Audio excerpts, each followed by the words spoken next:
Livro de Eclesiastes, capítulo 3, uma palavra bem conhecida.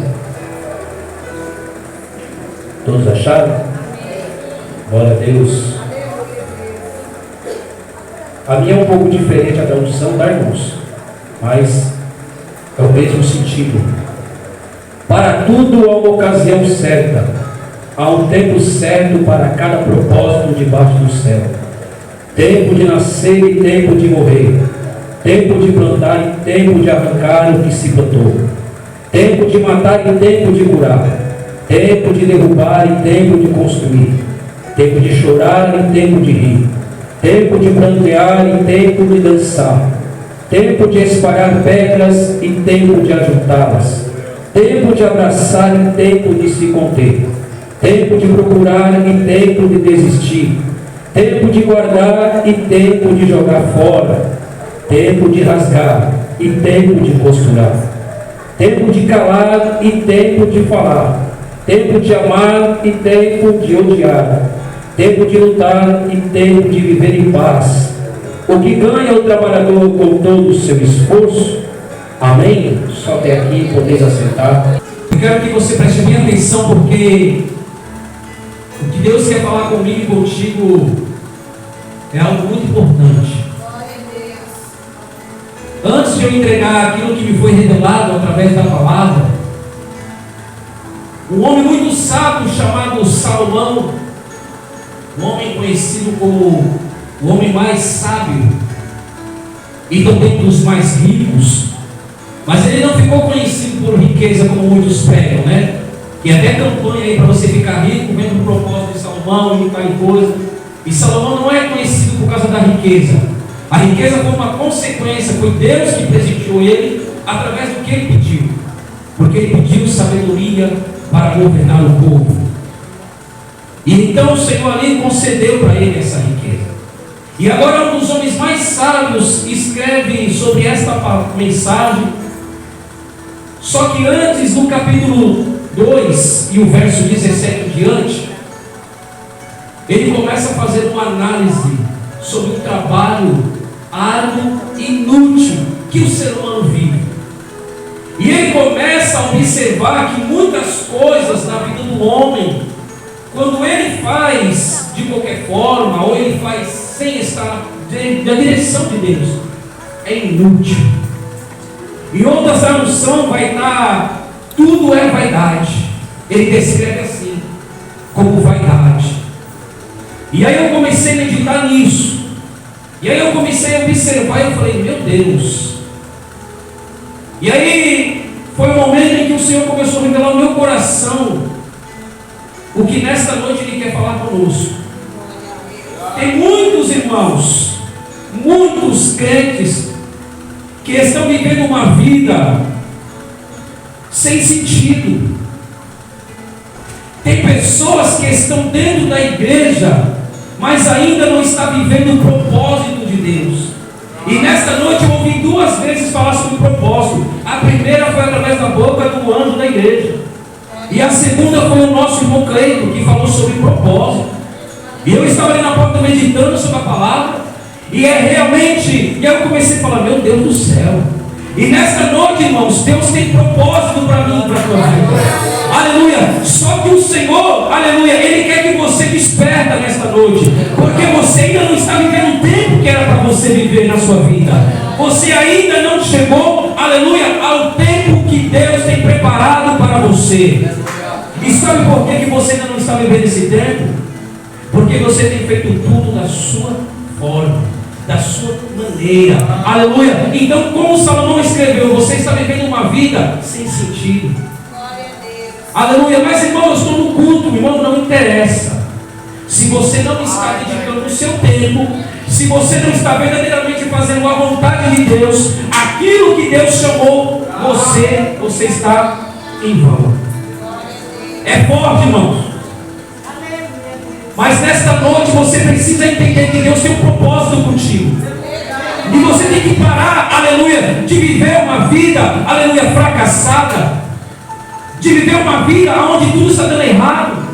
De viver uma vida, aleluia, sem entender o propósito de Deus. E Deus tem algo grande para a tua tua vida. Então nessa noite, aleluia, é o tempo de você despertar e de dar a volta por cima, aleluia, porque Deus tem o melhor para a tua vida. Para de viver essa vida dando desculpa. Para de viver dando desculpa. Aleluia, eu estava em casa meditando e é isso que o Senhor falou. Vocês vivem dando desculpa. Deus preparou o melhor para você. Aleluia. Muitos queriam estar aqui, aleluia, e não estão onde você está.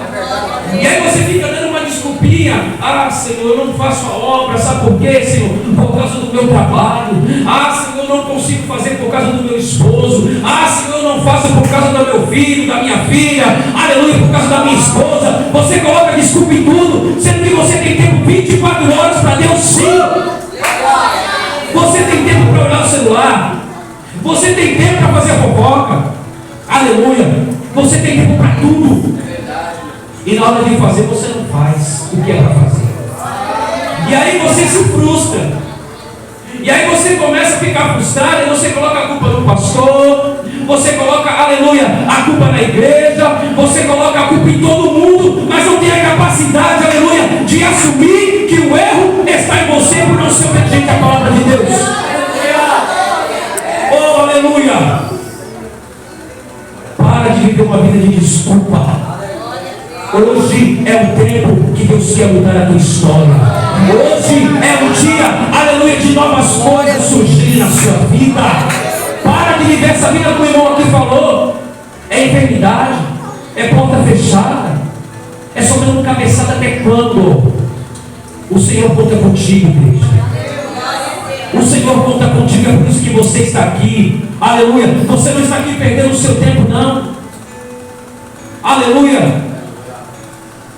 Sabe, entra na presença de Deus e diz: Senhor, eu estou aqui.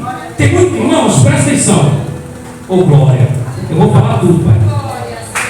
Vou falar tudo assim. Irmãos, se vocês, olha, aleluia. Se você colocar a mão nas minhas orelhas aqui, parece que tem uma labareda.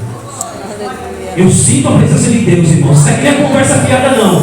Eu sei quando Deus está e quando não está, irmãos. Não é querendo estar dizendo, eu sei, irmãos. Aleluia. E eu creio, louvado seja o nome daquele que vive, que hoje você vai mudar essa cabeça sua aí.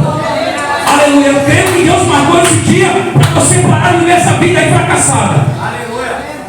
Irmãos, olha só como é engraçado. Quando a gente é mudando, a gente não cansa. Irmãos, a gente não cansa. Você vai para o trabalho. Muitos gostaram de um forró, outros de um pagodinho, outros com uma bebidinha. Irmãos. E você não cansava. Você tinha disposição para tudo, irmãos. Alguns irmãos aqui sabem, irmão Cleito está aqui. Inclusive, não vou colocar você no rolo, mas só um pouquinho. O Cleito era um dos que ajudava nos bailes que eu ia cantar, irmão. O Cleito era o empresário. O Cleito é camarada, é um amigão de 200 anos. Irmãos, só para você entender, olha como as coisas são. Eu tinha disposição para tudo.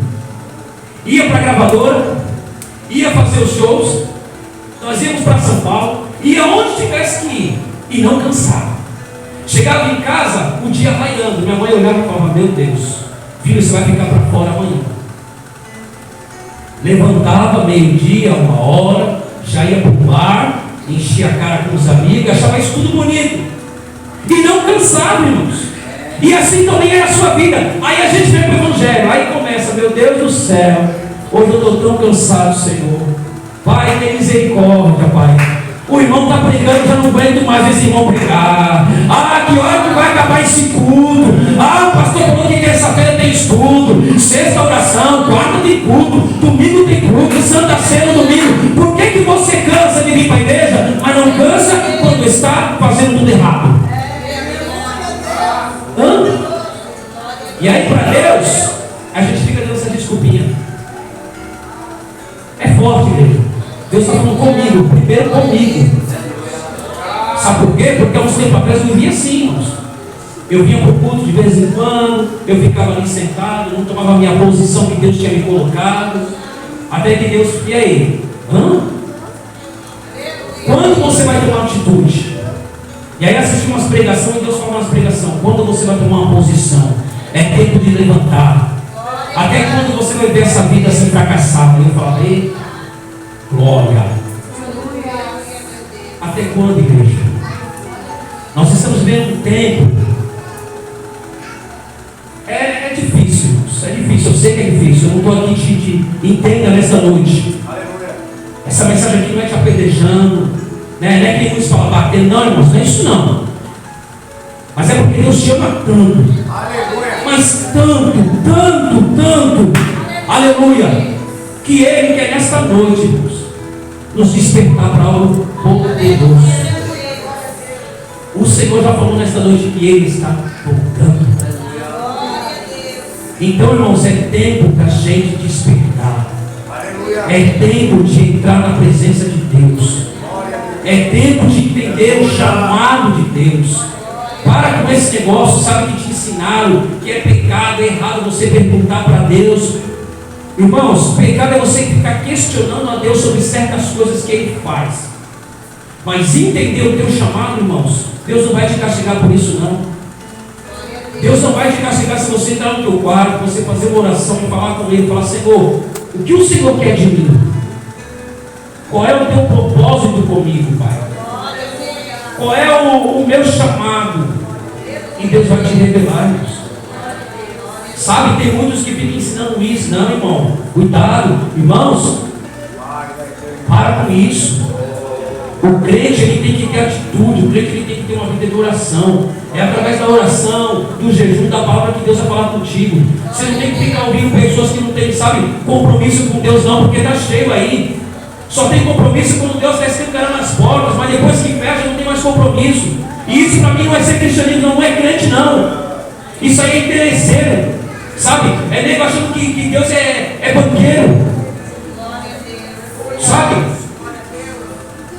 Pessoas que só querem oba-oba, que só querem profecia, e chave, e casa, que é isso? E Deus? Onde fica aí? Aonde que Ele é prioridade na sua vida? Aonde que você tem colocado o Senhor como prioridade? É tempo, igreja. É tempo. Como foi dito, é tempo. Aleluia. Para de dar desculpa e viva o tempo de Deus. Aleluia. Vamos despertar, igreja. Abra sua mente. Sabe? Começa a ver lá na frente. Começa a pedir para Deus dar uma visão diferente. Fala assim, abre a minha mente, Pai. Sabe, eu estou cansado de viver essa vida, Pai. De ver as coisas só voltando para trás. Sabe, tem gente que entrou aqui hoje, que está vivendo essa vida. Sabe, ele tem falado com Deus, Senhor, eu dou um passo para frente, parece que voltam 5.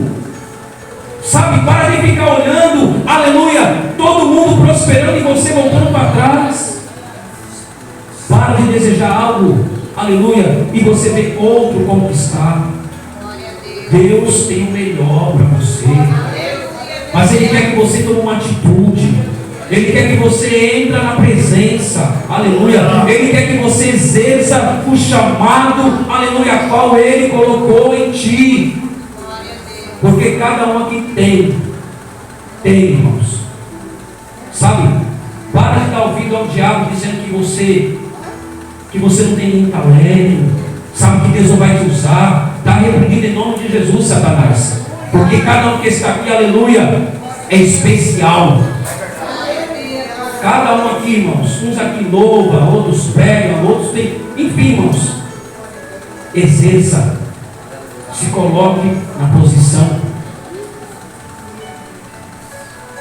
porque senão, irmãos, está chegando um tempo aí, que nós vamos entrar no que a palavra diz, vai vir a apostasia da fé, muitos vão começar a renunciar a fé, e já está acontecendo, irmãos. Nós temos visto algumas coisas aí que só misericórdia, sabe? Pessoas aí, principalmente no meio aí famoso, evangélico aí, gospel, né? Modinha gospel, né? Agora o negócio é gospel. Está feio o negócio. E se nós não estivermos posicionados, muitos vão entrar na apostasia. Muitos, irmãos, porque está vindo tempos difíceis. Tempos difíceis. É notório, irmão, é notório. Sabe? Então você precisa estar ali, ó, na posição. Você precisa estar no centro da vontade de Deus.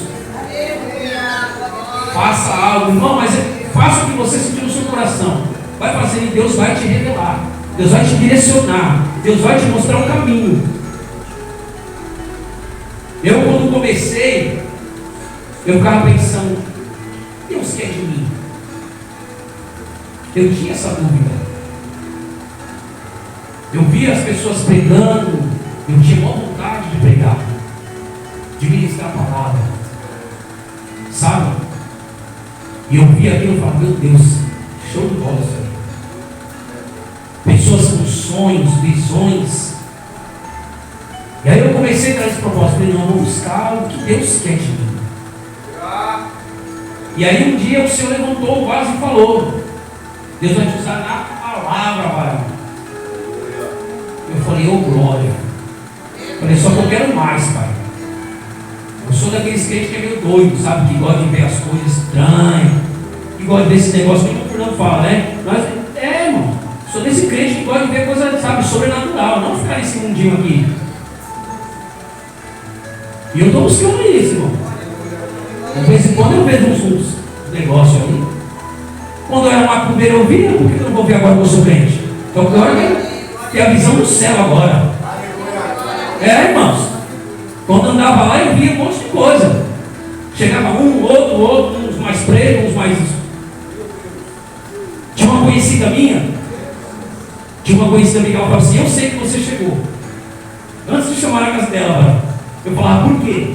Ela falou assim: porque eu estava aqui esperando vocês, que um monte de pessoas para casa dela, a gente ficava. Ela falou assim: passou um homem com uma capa preta e ele se escondeu ali atrás. Eu sabia que era você chegando. E eu me achava gostosão, né? É o fulano de tal que me guarda. Guarda nada. Tomei cada chute, cada voadora no mundo, você não faz ideia. Não guarda nada, Deus. Isso aí é tudo mentira. Quem guarda é o Senhor. Esse sim guarda, viu? Aleluia. Esse aí te guarda dormindo, te guarda trabalhando, caminhando. Aleluia. Guarda a sua família. Esse sim guarda de verdade. Esse sim, o Senhor. O general de guerra. Glória a Deus.